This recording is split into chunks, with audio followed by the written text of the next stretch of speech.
Santa Rosa nos pasó por agua, llegaron 1.448.000 dosis de Sinopharm, regresó la presencialidad plena en las escuelas de provincia y en Mendoza un falso repositor vende Fernet adulterado con agua y tinta. Resulta que es tinta, agua con tinta. Si lo pueden ver ahí. Otro día más en este hermoso y estafado país. Ladrones de mierda. Garcas, son todos garcas. Hoy en Fuego Amigo recibimos la visita de Victoria Tolosa Paz, precandidata del Frente de Todos a diputada nacional por la provincia de Buenos Aires. ¿Cuáles son las propuestas para fortalecer el trabajo? La agenda verde, ¿qué lugar ocupa? Nos responde todo. Esa, ojo al tejo, perrito. Además, después de los dichos de Vidal, ahora en la campaña se prendió la mecha del debate sobre la legalización de la marihuana y la influencia del narcotráfico en los sectores más vulnerables. ¿Puede coexistir la legalización y la lucha contra los narcos? Bueno, no sé, pero ahora me voy a fijar. Por otro lado, septiembre no solo llega con fuertes tormentas, sino también con medidas para el bolsillo. Suba del piso de ganancias y discusión por el salario mínimo. Los detalles te los cuenta Elizabeth Pejer a continuación. ¿Los vemos? ¿Me acompañan? Arranca Fuego Amigo, un programa que no lava el Fernet. Hagamos un asado, tomemos Con el Fernet. Fernet no se meta, métase con cualquier cosa, pero con el Fernet no. Y se toma, lo único que sea el mito de cambio del Fernet es tomarlo con coca, bueno, no puedo decir la marca, ¿no? Sí. Con la bebida azucarada Bien. light. ¿Cómo sabe, ¿Cómo sabe? Vos Caruso no tomás- también me ¿No te parece gusta que el sabe. Fernet? No tomo Fernet. No tomás Fernet. No. Decime A mí yo. no. ¿Vos A mí tomás no. Caruso? ¿Caruso? Ya se me pasó el momento del Fernet, para serte Y sincero. ahora esta es puedo una creer la De todas etapa. amargura de maneras, si este aparece, programa. si aparece le tomamos. Hay una evolución, digamos, después del Fernet que viene. Sí, es un momento del vino tinto. Vino tinto. Sí. Mínimo.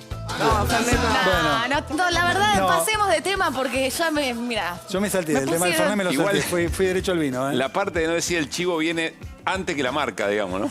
Para la próxima, ¿eh? Sí, cualquier cosa. Dice, solo quiero saber si el club de fans de Caruso toma Fernet. ¿Sí? Ah, No, listo. ahí ¿No? está. No. Hagamos un asado, tomemos Fernet. Hagamos un asado, tomemos Fernet. Bueno, váyanse todos a tomar vino con Caruso. Ahí está. Arranquemos en campaña. Bueno, en campaña, muchachos, dale, barrida, vamos. Bueno, en este caso con un tema que, claro, armó bastante revuelo en la jornada, tiene que ver con una declaración de María Eugenia Vidal, candidata en la capital federal, vinculada al porro. Vamos a escucharlo y después lo hablamos. Yo ya dije que yo estoy en contra y quiero explicar bien desde dónde se construye mi opinión. Yo estoy a favor de la libertad y de que cada uno puede decidir qué hacer, pero me parece que hay dos realidades muy distintas. Una cosa es fumarte un porro en Palermo un sábado a la noche con amigos, relajado, o con tu pareja, o solo. Por tenencia, menos de 5 gramos. O sea, la evidencia muestra todo lo contrario de lo que plantea Vidal, porque en los países donde se legalizó, estas estadísticas bajan enormemente. Sí, Y no igual hay- el planteo de Vidal... Parece discriminatorio. Claro, ¿no? tiene una Suena arista... mucho. Es estigmatizante, No un hay... prejuicio muy fuerte Sí. que no tiene nada que ver además con la realidad, ¿no? Sí, para mí es estigmatizante. Me parece que no hay consumo recreativo problemático de acuerdo a la zona geográfica, ¿no? Claro. Me parece que ella hace una división que es incorrecta, que no es así. Se refiere a las villas, ¿no? Con cierto desprecio. Y hay que decir que, si uno sigue las crónicas policiales, en general, cuando se detiene a los narcos, no se los detiene en las villas precisamente, ¿no? Están en barrios privados, en Nordelta en alguna oportunidad, es simplemente buscar las noticias en Google. No es tan complicado, ¿no? Me Sí. parece que está Ni tampoco por el estigmatizando... porro, digo, Está claramente. estigmatizando a la gente que vive en las villas, por lo menos esa es la percepción que tengo de lo que dijo María Eugenia Vidal. Pero claro, Ni el narcotráfico, ni tampoco los consumos problemáticos distinguen clases sociales, pero acá hemos hecho programas de consumos problemáticos, escuchando especialistas, pues nosotros no lo somos, y también de narcotráfico, y los los grandes narcotraficantes, lo que nos decían acá los especialistas, están muy lejos de saber ni siquiera quiénes son, pero en las villas seguro que no están. Es un tema más profundo, lo vamos a abordar a fondo cuando tengamos la oportunidad la próxima semana. No lo queremos dejar pasar así livianamente, aunque ha sido materia de polémica en la jornada, ¿no? Y a propósito de esto que dijo Axel Kicillof, que salió a contestarle a María Eugenia Vidal.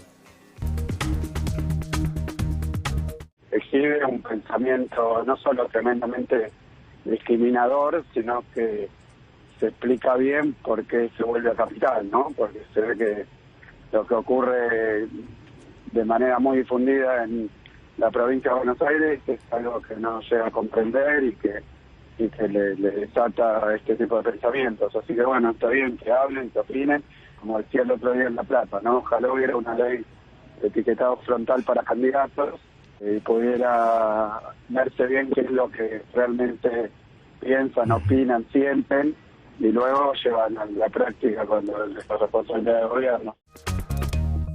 De todas maneras, habiendo cuestionado lo que dijo Vidal, también, por lo menos yo, cuestiono lo que dice Kicillof porque el problema del narcotráfico y también de los consumos problemáticos son algo que tienen que resolver ya y hasta ahora en la campaña nadie.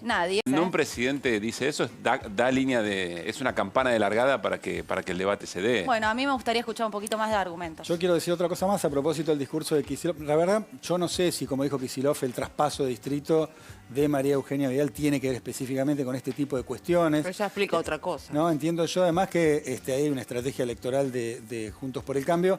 Pero bueno, ahí está la observación, ¿no?, del gobernador de la provincia de Buenos Aires en el marco de la campaña, indefectiblemente, otro tema más que se introduce para esta pulseada entre oficialismo y oposición. Pero también del tema opinó Horacio Rodríguez Larreta. Vamos a hacer una placa y vamos a leer lo que dijo el jefe de gobierno porteño. Cata. Sí, dice, en los barrios populares la forma de entrar a la droga es a través del porro. Yo solo quiero decir de nuevo que detrás de esta discusión hay una discusión súper profunda que no la están abordando los políticos del oficialismo, de la oposición, de los distintos partidos y la campaña, por lo menos en la agenda pública, lo que están debatiendo hace un par de días es lo que dice uno. Lo dice uno, lo discuten todos opinan sobre eso es lo que pienso yo. Sí, no tiene que ver, no es porro sí, porro no, livianamente. Me parece que es un tema un poquito más profundo como para meterlo en una suerte de no sé, disputa verbal entre los candidatos. No estoy buscando la palabra apropiada, pero la verdad que me da la sensación, insisto, ¿no?, que se trata muy livianamente estos temas en el marco de una campaña y después pasa de largo, ¿no? Después pasa la elección y pasa de largo. Eli, ¿querías decir algo? Sí, no, que es el mismo concepto de Vidal. Digo, va lo mismo, o sea, hace una distribución geográfica de por dónde empiezan los problemas de consumo de drogas en un barrio popular o en un barrio de clase media alta en la ciudad de Buenos Aires. Pero además, no tiene nada que ver. Como si efectivamente el problema de las adicciones tuviera un elemento concreto como puerta de entrada. Tiene un montón. Tiene son un las montón de frustraciones, cuestiones, ¿no? son los modelos económicos que dejan afuera a la gente. Puede ser un porro, puede ser alguna otra droga. Por eso yo decía, de fondo, la discusión que nos está dando y que se tiene que dar, yo coincido con lo que dicen ustedes sobre el abordaje pésimo y berreta, pero en los países donde se legalizó, los problemas que más afectan a los sectores vulnerados, que tienen que ver con la persecución, que tienen que ver con la criminalización, que tienen que ver con estar en la cárcel por una posesión. Tenencia muy chiquitita, o sea, persiguen y criminalizan al que se fuma un porro o el narcomenudeo y los narcotraficantes nunca van a Comodoro Pi. Sí, algunos especialistas, algunos que han venido acá a Fuego Amigo, cuestionan que el porro sea la puerta de entrada hacia otras drogas, ¿no? Entonces, me parece que hay que tocarlo con un poquito más de profundidad y no dejar las frases ahí al voleo, simplemente para ganar un puntito en esta disputa, insisto, verbal, en el marco de la campaña política. Hoy, milagrosamente, estamos todos de acuerdo en Fuego Amigo. Siempre hay pluralidad de miradas, pero hoy coincidimos Vidal todos le contestó y tanto. de alguna manera a Kicillof de por qué cambió de territorio y no compite por la provincia de Buenos Aires, porque ella sostiene que Juntos por el Cambio tiene mucho que perder en la ciudad de Buenos Aires, porque pone en juego muchos legisladores de su mejor elección y por lo menos necesita el 60% de los votos conseguir en la ciudad para retener las bancas que hoy tiene en el Congreso de la Nación. Bueno, hablando de cambio... Eso es lo que dice Vidal, con lo que se justifica ella su paso de la provincia de Buenos Aires a la ciudad. Hablando de cambio de distrito, vamos a escuchar el discurso de Daniel Goyán, precandidato, ¿no?, en provincia de Buenos Aires por el Frente de Todos. y una reflexión de Pablo que tiene que ver con los cambios de distrito. Nosotros somos y sentimos esta provincia que queremos y que gobernamos y que queremos representar. No estamos de prestado. Somos de acá, vivimos acá, trabajamos acá, amamos al pueblo bonaerense y vamos a dejar todo lo que esté a nuestro alcance, todo lo que esté a nuestro alcance por mejorar la vida de nuestro pueblo. No es de ahora. No cruzamos una avenida, probamos suerte, hacemos un desastre y nos volvemos para el otro lado. No lo hacemos. Ni tampoco de golpe somos, porque es raro. Es raro. Sos vicejefe de gobierno, por lo menos dedicate un tiempito antes a recorrer, a ver qué pasa. No, de vicejefe de gobierno porteño, te cruzás la General Pablo, Riachuelo, no sé por qué lo cruzó, y se viene para la provincia. Pablo. Bueno, esto ocurrió en Olavarría, allí estuvo con el gobernador Axel Kicillof en este acto de campaña hoy por la tarde. Más allá de lo que plantea Goyan, la verdad es que por lo menos a mí no me espanta de ninguna manera que un dirigente político entienda que puede ir a hacer una buena tarea de representación política de su espacio a un distrito en el que no vivió durante determinada cantidad de años. De hecho, el propio gobernador, Axel Kicillof, no es un nacido y criado en la provincia de Buenos Aires y en su momento hizo efectivamente la experiencia de ir a gobernar y lo hizo con todo éxito en una campaña con un recorrido muy particular. Creo que aquí lo que se pone arriba de la mesa es lo grosero del modo en que ocurrió en este caso en Juntos por el Cambio. Pero deberíamos dejarnos de subestimar a la gente. En los momentos, las campañas políticas deberían ser un momento donde se enorgullece la gente de la política, donde se discute de verdad, donde volvés a enamorarte. Estaría sucediendo. Bueno, lo que va ocurriendo es que se hace tan berreta la discusión a veces, que lo que pasa es que cuando llega la campaña le sigue que cumplir el requisito y no hacer trampa para poder participar en ese distrito. ¿Cuál es la trampa? Pero no, Diego, cambiar la dirección un poquito antes para ser parte del distrito. El vivo o la viva que dice, bueno, me cambio 2 años antes el domicilio, entonces eso lo habilita. En realidad, la gente valora. Es lo que está pasando, es lo que ha pasado históricamente. Pero la gente, por eso digo, no subestimemos, la gente valora si alguien efectivamente estuvo trabajando en el territorio. La gente no lo sabemos. O sea, la gente, saber qué piensa la gente. No, bueno, lo vamos a saber ahora y lo reconocemos con Kicillof porque Kicillof que entra en la ecuación de la definición del voto. Por eso, a Kicillof lo aceptaron y lo votaron. Igual me parece que Schurman trae acá los 3 últimos gobernadores bonaerenses. Pero perdóname, entonces cambiemos, Eli y Pablo, cambiemos las leyes. Si el problema son las leyes, cambiemos las leyes. No, y es el país al margen de la ley, ¿no? Siempre con reglas de juego poco claras, cambiándolas, adoptándolas. No, el tema es cómo vivís la política. Perdóname. ¿Qué vivís la política? Me voy a otro tema. Mirá con qué lo emparento. Reelección indefinida de Carlos Menem. ¿Cuál fue la defensa pública? Si la gente me quiere votar, que me vote. Ahora, ¿qué establecía la ley? Un límite. No podés ser más de 2 veces candidato a presidente o presidente de la nación. Bueno, el tema es ese. ¿No te gusta la ley? Cambiemos la ley. Pero mientras esté la ley, respetemos la ley. Cambiamos la ley porque no te gusta la ley también. Estamos mezclando los temas. Yo creo que si esta ley hay que discutirla y cambiarla, se tiene que hacer no en el periodo en que vos vas a una elección. No, bueno, claramente, sería una vergüenza. Ahí coincidimos. Ahora, ¿Santilli violó la ley? No, porque ¿O tenía domicilio en la provincia? Y sin embargo, la lectura que hacemos política de esa situación, ¿nos parece correcto o nos hace ruido? Nos hace ruido. No, a vos te hará ruido, qué sé yo. O sea, hay gente que lo vota y no le hace ruido, por eso te digo. Bueno, vamos a ver cómo responde la gente. No podés representar lo que siente la gente. Pero vamos a ver cómo vota la gente y cómo elige entre tantos elementos para evaluar. Ahora, y cierro con esto, Goyan lo que dice es cierto. Hasta antes de ayer estaba representando los intereses de la Ciudad de Buenos Aires y ahora, a 2 meses de la elección, vas y hablas con ¿no te parece mal eso? A mí no me parece mal el cambio de distrito, lo que me parece que tiene que venir acompañado con un reconocimiento del territorio y con que la gente entienda, comprenda y se sienta respetada en que vos fuiste a militarlo. ¿Te parece bien que Kicillof te cambie de distrito y no Santilli? Yo no dije eso. Y sí, más o menos dijiste. Dije que las maneras son distintas, que las maneras fueron distintas, nada más. Yo creo que no entra en la ecuación de la definición del voto de la gente. La gente está hoy preocupada por muchísimas cosas. Yo creo que lo que la gente quiere nadie lo puede saber hasta que no voten. Bueno, sí, si se hace groseramente, para mí llama la atención. Para mí yo llama la atención. no me quiero arrogar lo que piensa No. la gente sobre ese tema. O sea, simplemente ¿quiénes somos digo para que hay que respetar una normativa y no tratar de hacer trampa. Si toda la clase política o la gente, como decís Pablo, concuerda en que la ley se puede flexibilizar, que no tiene sentido, bueno, seguramente los representantes, nuestros representantes en el Congreso, modificarán las leyes y estaremos todos de acuerdo. Pero después, mientras tanto hay que respetarla. Déjame decir otra cosa sobre la reelección o la reelección en su momento. Hagámonos cargo. Esa definición o esa limitación se hizo para que ciertos proyectos, sobre todo que representan a los sectores populares, no pudieran tener continuidad en sus esquemas, no. Pero bueno, ¿Vos creés que no hay discutimos en una otro acumulación de poder, una persona que puede estar 20 años en el poder? Digo, te lo digo con el ejemplo, si querés, de las representaciones sindicales, donde están hace muchos dirigentes, 20, 30 años, y esto no es en contra de las organizaciones sindicales, ni mucho menos, pero que están hace 20 o 30 años al frente de los gremios, acumulan poder, silencian a las oposiciones, y es muy difícil correrlos de ese lugar. Y hay ejemplos muy concretos en ese sentido.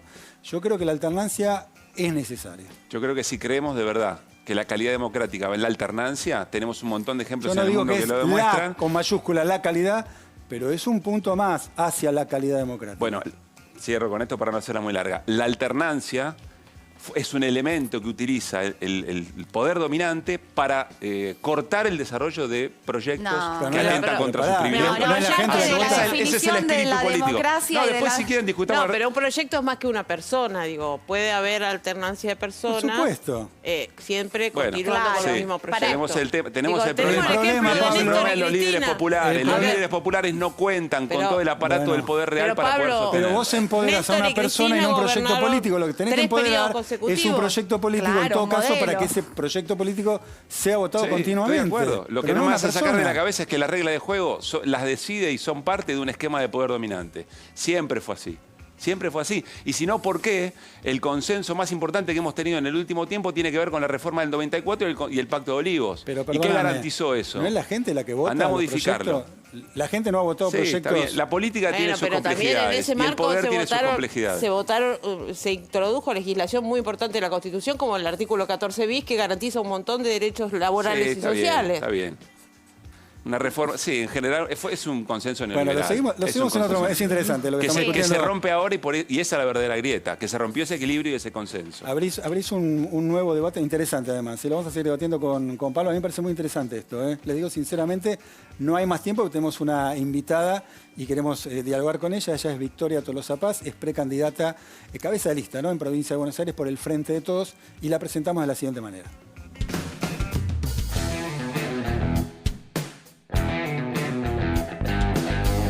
A 11 días de las PASO legislativas, hoy nos visita Victoria Tolosa Paz, precandidata del Frente de Todos a diputada nacional por la provincia de Buenos Aires. Los últimos más de 23 años de mi vida se los dediqué a la provincia de Buenos Aires, es mi lugar. Así que ni más ni menos soy orgullosamente bonaerense y orgullosamente una militante del peronismo de la provincia de Buenos Aires. La dirigente platense cuenta con un amplio trayecto territorial por la provincia. Mi recorrido en la política no empezó en la gestión nacional de Alberto Fernández. Para muchos puede haber sido a partir de allí que me conocieran, pero claramente, como digo yo, tengo más de 23 años en desarrollo social de la provincia. En medio de una larga recorrida de campaña, que de a poquito va llegando a su fin, queremos saber qué propuestas tiene para llevar al Congreso en términos de trabajo. ¿Qué lugar ocupa la agenda verde, las juventudes y el feminismo? Lo que sí sabemos es que...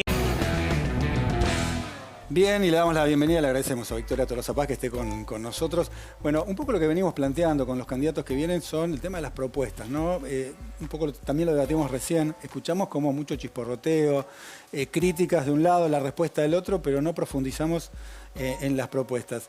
Yo voy a arrancar preguntándote sobre todo para las propuestas para tratar de rebatir y cambiar el destino de este país en términos de pobreza, que venimos muy mal, los últimos indicadores fueron realmente muy malos. Vos estuviste al frente de la mesa de lucha contra el hambre, pero lo cierto, digamos, de un año al otro, un trazo grueso te hago, ¿no? Se eliminó el IFE, que por ahí era de alguna manera una malla de contención a los sectores más necesitados. ¿Qué propones para luchar contra el hambre en la Argentina y terminar con la pobreza? Bueno, en principio, buenas noches y gracias por invitarme nuevamente.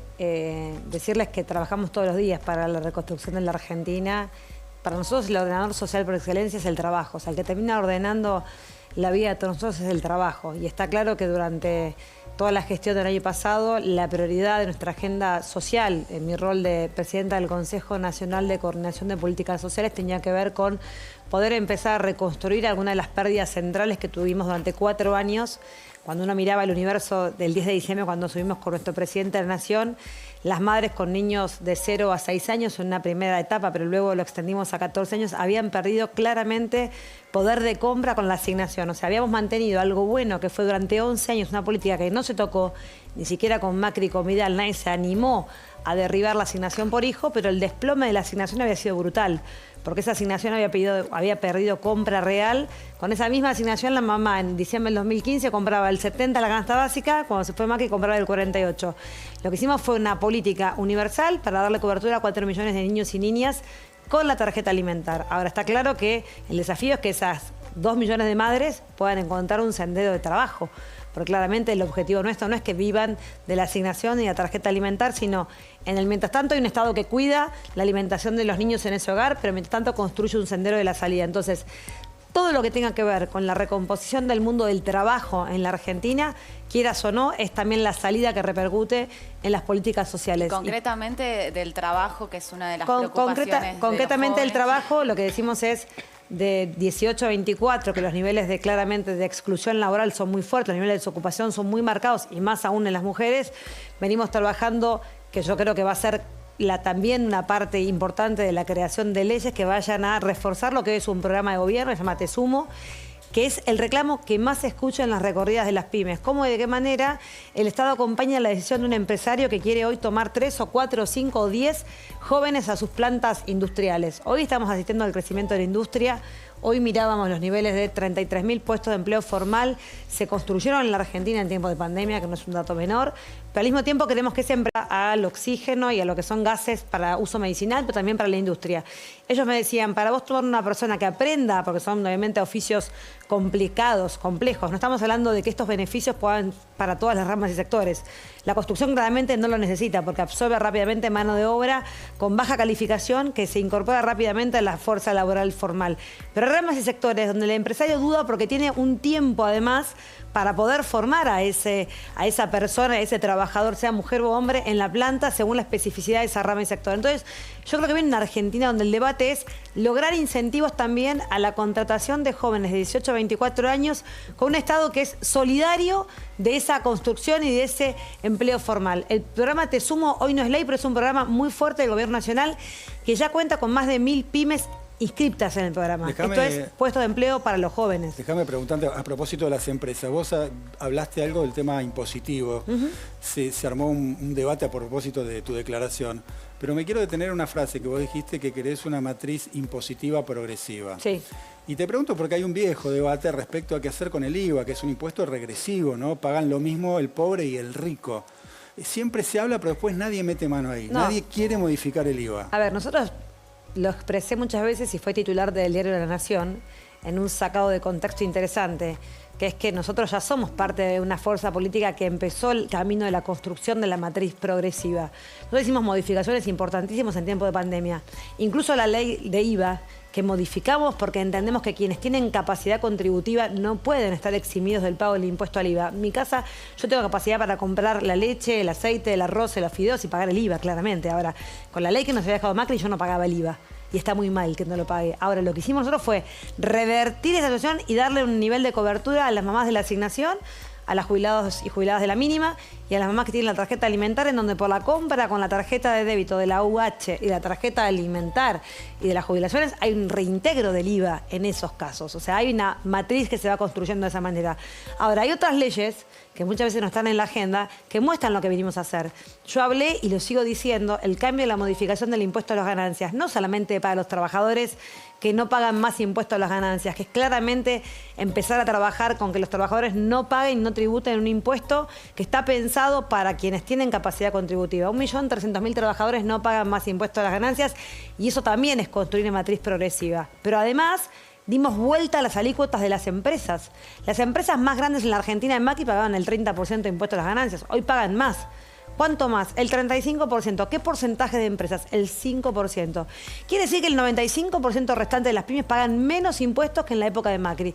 Y esto no fue en desmedro de un fisco que se enflaqueció. Todo lo contrario, es un fisco que se robusteció. Si vos mirás los niveles de recaudación de la Argentina, incluso en tiempo de pandemia, hablamos a las claras que las modificaciones que hicimos en tiempo de pandemia en la Argentina, ni bien llegamos, nos permitió fortalecer, robustecer al fisco, esto es 1.57 más de recaudación en relación a los años de Macri, pero además con la modificación también del impuesto a los bienes personales. Entonces ya hicimos modificaciones. Si quieren, vamos a seguir construyendo esta matriz progresiva, pero los impuestos no se cambian todo el tiempo. Por eso yo la palabra que me hace mucho más ruido, que es el retorno.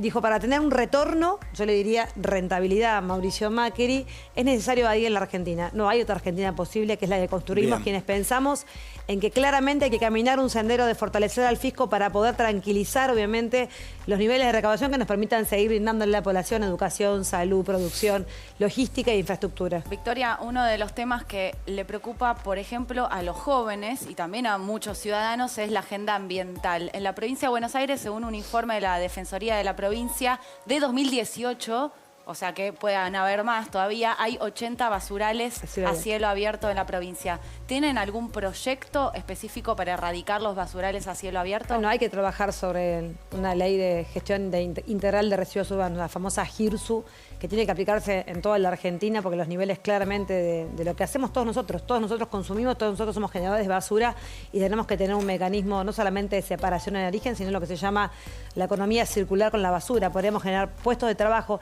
Está claro que la Argentina, sin financiamiento para este tipo de proyectos, no tiene una salida rápida. Entonces, debatir sobre cómo y de qué manera la Argentina empieza a sanear ese territorio hostil de los basurales a cielo abierto es una tarea concreta, porque además el costo de no hacerlo no solamente es un costo ambiental, sino es un costo enorme en materia presupuestaria. Lo que nosotros pagamos, los municipios de la provincia pagan al CIAMSE para hacer la disposición final, cuando podría ser claramente trabajado en la separación en origen y mecanismos de reconversión, generando trabajo y disminuyendo lo que hoy se está tirando en el CIAMSE, sería claramente un mecanismo que hay que hacer, y hay que trabajar una ley de GIRSU para toda la Argentina, con financiamiento. No hay posibilidad de hacer esa transformación sin financiamiento en tecnología, en maquinaria y, por supuesto, en un trabajo que es un trabajo de educación ambiental que tiene que estar también en la órbita de la escuela. Hablando ¿no? de leyes, ¿cuál es tu postura con la ley de humedales, que está claramente trabada en el Congreso, no sale? No, estoy a favor, por supuesto, porque creo que el avance desmedido no solamente de una matriz productiva que piensa solamente en la rentabilidad y deja de lado. Yo siempre digo que la reconstrucción de la Argentina para mí se grafica en esta etapa. O sea, tenemos las crisis son oportunidades y estamos ante la presencia de volver a reconstruir la Argentina sobre una matriz productiva que cuide, y esto tiene que ver con la ley de humedales, que cuide tres aspectos centrales, que es la estructura ambiental, social y económica, en donde esas tres variables tienen un rol clave y central. Entonces, ¿cómo hacer, cómo no mirar el avance inmobiliario sin dejar de mirar cómo se restringe la capacidad ambiental de un país? ¿Por qué crees que no sale la ley de humedales? Porque hay intereses en juego. Porque hay intereses en juego y porque hay sectores que presionan para que eso no ocurra, pero ponerle la firma que desde el Frente de Todos vamos a trabajar para una ley de humedales que permita claramente cuidar uno de los pilares en los que yo creo profundamente, que es el pilar ambiental, en donde el pilar ambiental no es solamente el ambiental sin mirar al sujeto humano y sin mirar. Por un lado te pregunto si hay alguna propuesta, por otro lado te pregunto si estás de acuerdo a cómo Sergio Berni está manejando el tema de la seguridad, y ya que estoy sumo las declaraciones de Sergio Berni sobre Sabina Frederick y Alberto Fernández, que no son amistosas precisamente. A ver, en la provincia de Buenos Aires, fundamentalmente en la región del AMBA, la problemática de la inseguridad y cómo resolvemos vía una seguridad democrática esos problemas está en la agenda de la provincia. Ahora me pregunto, más que qué hace Sergio Berni y Sabina, que están trabajando todos los días para darle combate a eso, me gustaría preguntarle, ya que no me da la oportunidad, Santilli. No coordinadamente. Bueno, esa es tu opinión y es lo respetable. dijeron ellos, no lo digo yo. Yo veo el Centinela 2 en todos los asentamientos, hay 5.000 agentes de la Policía Federal trabajando hoy en territorio de la provincia de Buenos Aires. Y eso es una decisión política del presidente de la Nación. Pero Berni se queja y dice que no. Yo te digo lo que no solamente sé, sino de lo que conozco y los veo. Bueno, y los entonces Berni nos mintió. Pregúntenlo a Sergio Berni, tráiganlo y pregúntenlo. Vino acá, vino acá. El Centinela 2 es la fuerza de la Policía Federal Argentina trabajando en nuestra región del AMBA, en donde tenemos niveles, por supuesto, de inseguridad muy alarmantes. Pero además de eso, hubo una decisión que yo se la preguntaría a Diego Santilli, porque Diego Santilli toma la agenda de la seguridad hoy como candidato en la provincia. ¿Está a favor o en contra de la quita de la coparticipación en la ciudad de Buenos Aires, que permitió dotar de equipamiento a la policía bonaerense? 38.000 millones de pesos vinieron a la provincia por decisión de un presidente, de un gobernador, que además permitieron el aumento salarial de la fuerza de la policía de la provincia de Buenos Aires. ¿Saben lo que decía Santilli hace unos meses cuando se paraba de este lado del riachuelo como porteño?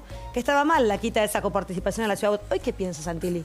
¿Cómo nos vende el programa de seguridad a la provincia de Buenos Aires si no está de acuerdo en la dotación de la fuerza, en la ampliación de los salarios y en el equipamiento de la fuerza que fue posible gracias a la decisión del presidente y del gobernador? Estas son las cosas que Santilli no puede explicar, no por el cruce, como decía Pablo, no por el cruce, no porque haya elegido el territorio bonaerense para militarlo, sino porque hace 6 meses defendía a los porteños y perjudicaba claramente a la dotación de la fuerza de la policía bonaerense, por la que tenemos que seguir justamente capacitando, formando, teniendo salarios dignos, reconstruyendo las comisarías y volcando claramente un sistema que permita la fortaleza de un agente de la policía que estuvo muy degradado. ¿Sabes cuánto perdió el salario de la policía bonaerense en la gestión de Vidal?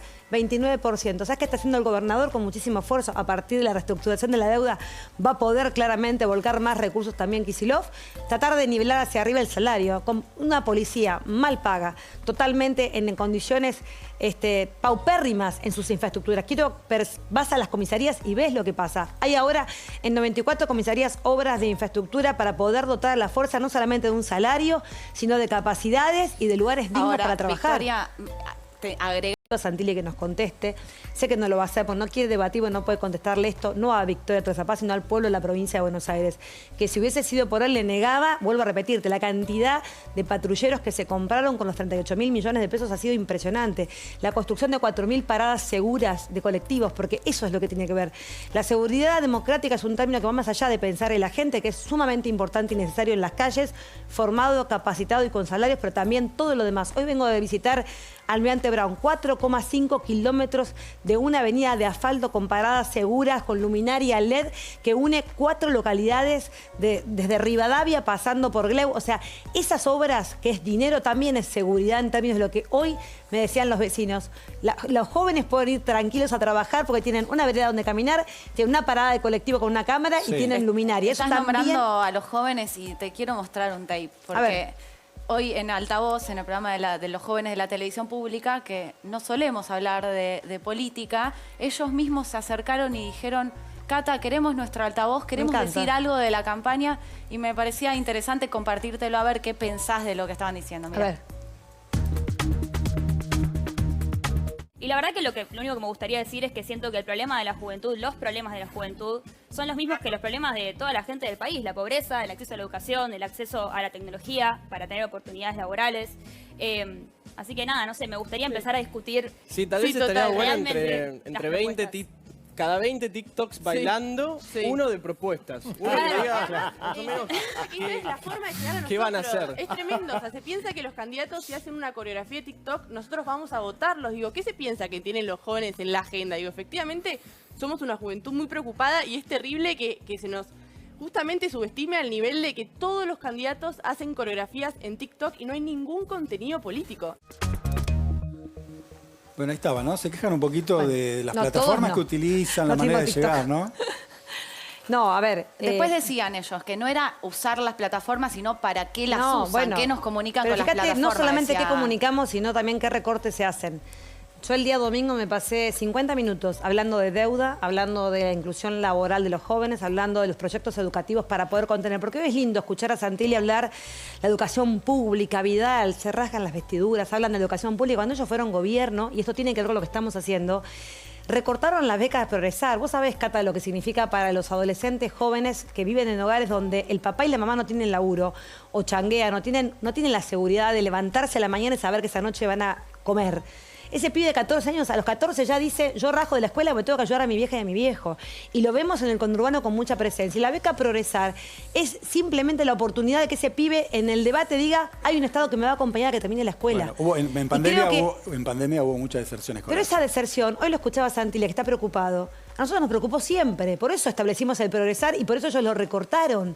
Ellos recortaron el progresar, recortaron porque para ellos obviamente a todos los hogares, no solamente con la tecnología, sino con tarifas, que es el segundo componente que irrita a muchos y que no está en la agenda de Santilli, de Vidal ni de Manes, que es que tuvimos un presidente de la Nación que se animó con el decreto 690 a decretar el servicio básico de telefonía móvil, internet por cable y televisión por cable, internet por domicilio y televisión por cable, porque son tres cosas que hoy hacen posible también el acceso a la oportunidad de educarte.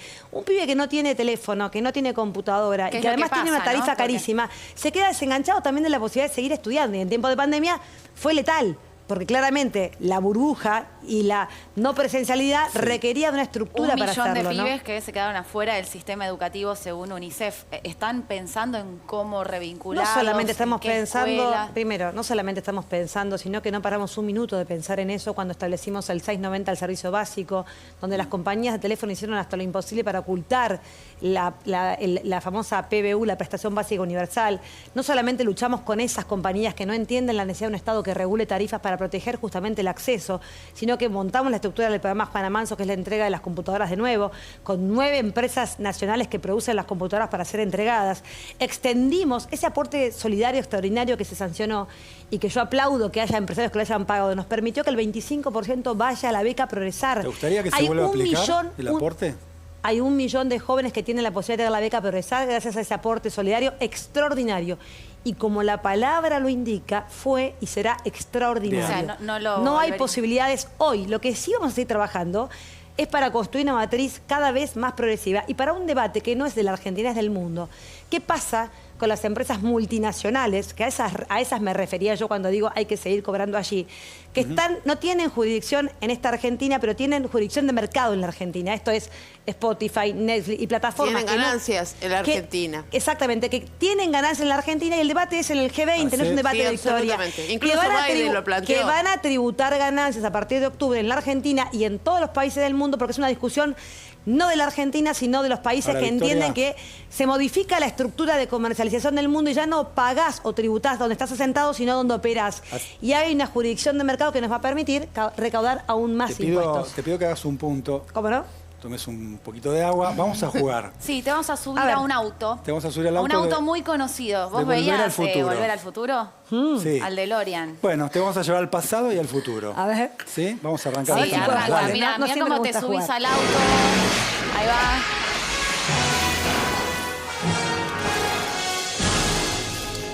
Y te estamos llevando... ¿A qué año?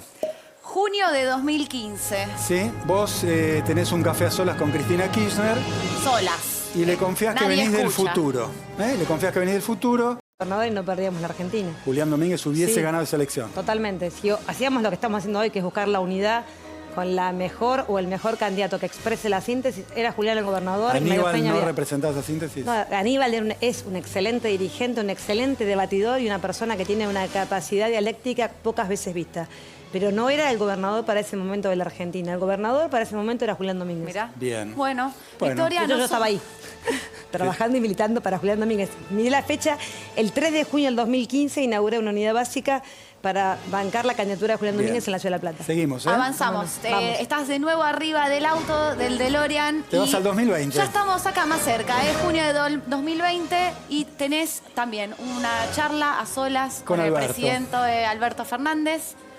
¿Qué le decís que haga con Vicentín? Él tiene pensado anunciar la intervención de Vicentín. Sí, vos sabés todo lo que pasó porque venís del futuro. Claro. ¿Qué les recomendás?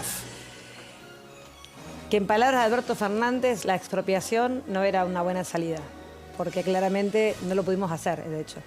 Que había que buscar algún mecanismo para lograr vía YPF Agro de poder intervenir en esa empresa de manera diferente a lo que se hizo. O sea, lo hubiera frenado de salir a decir cualquier cosa. Sí, creo que aparte la palabra expropiación en la Argentina genera como una urticaria. Tiene mala prensa.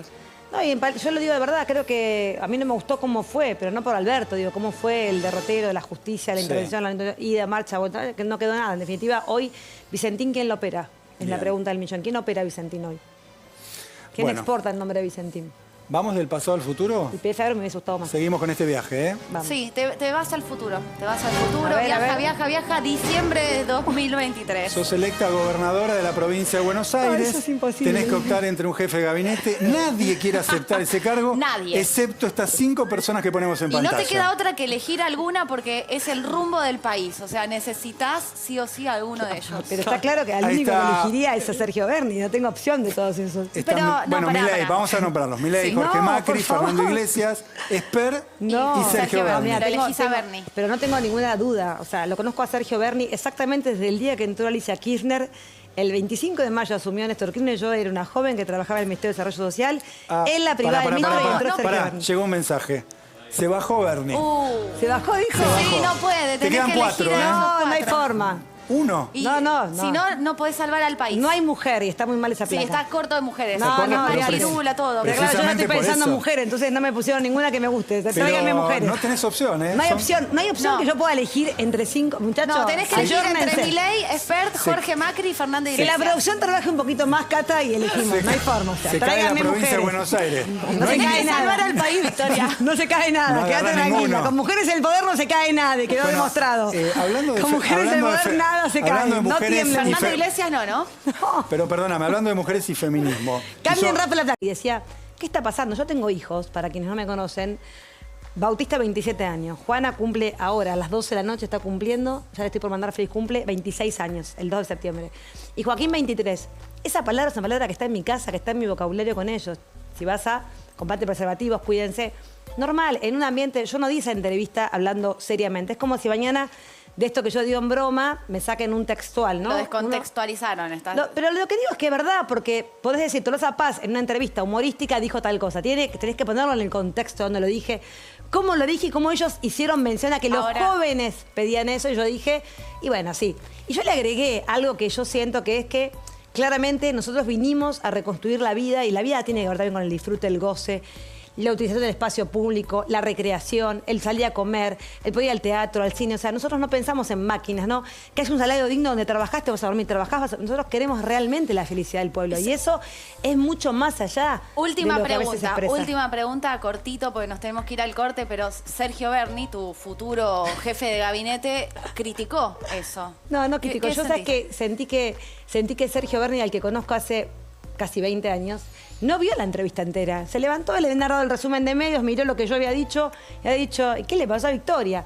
Y creo que si él hubiese visto la entrevista se hubiese dado cuenta. Yo hablé 50 minutos y hablé justamente de la construcción de la justicia social, no solamente de la oportunidad de los jóvenes, de la educación, de la construcción del trabajo para esos jóvenes. O sea, hablé de todo lo que venimos a hacer y me dediqué 1 minuto y medio a hablar también del disfrute, del goce y de lo que los jóvenes quieren hacer. No hablé de mi vida privada, no me metí con la sexualidad, no conté nada de mi vida. O sea, fue realmente algo que a mí me alucinó. Pero es evidente que hay muchos argentinos y argentinas que tienen algunos problemas para tomar mis palabras y decir, se metió con la sexualidad de los jóvenes, les dijo cómo y de qué manera. Nada de todo eso ocurrió en boca del Teatro Zapaz, pero sí utilicé una palabra que para mí es muy normal, está muy en mi casa y no me avergüenzo de decirla, la diría en contextos como ese. No voy a dar una clase de economía política y voy a decir esa palabra porque no soy tan desubicada. Victoria, gracias por No, estar gracias a esta noche con ustedes, nosotros. un placer, ¿eh? muchas gracias. Gracias, Cata. ¿Vamos a un corte? Tráiganme mujeres, por favor. Y volvemos con más Fuego Amigo. Y más mujeres también, por supuesto.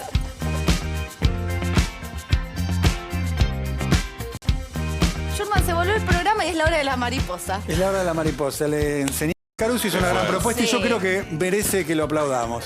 Y nos vamos de esta manera. Hagamos un asado, tomemos fernet.